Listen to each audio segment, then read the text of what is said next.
भारत चीन के हाथों 1962 की जंग की शिकस्त ना भूल सका। जिद, हठधर्मी और आलमी ताकतों का कास्ता लेसी करके भारत ने अक्साई चंद तनाज़े की सिफारती कोशिशों को कामयाब नहीं होने दिया।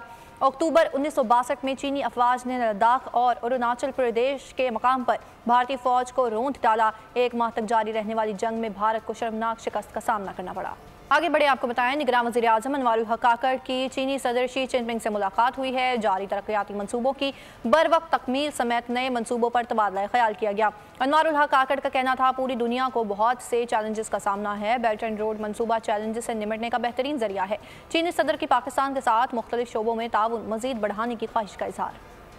समंदर से गहरी, हिमालय से बुलंद, पाक चीन दोस्ती में भर गए नए रंग। निगरान वज़ीर आज़म अनवारुल हक ने चीनी सदर शी जिनपिंग से मुलाकात में ताल्लुकात की फरोख्त पर बात की। बेल्ट एंड रोड मंसूबे और सी पैक मंसूबों को पाक चीन दोस्ती की मजबूती से ताबीर किया। निगरान वज़ीर आज़म ने यकीन दिलाया, पाक चीन दोस्ती मजीद मुस्तहकम होगी। चीनी सदर शी जिनपिंग का कहना था, चीन पाकिस्तान के साथ मुख्तलिफ शोबों में ताउन चाहता है। सी पैक चीन और पाकिस्तान के मजबूत ताल्लुकात का आगाज।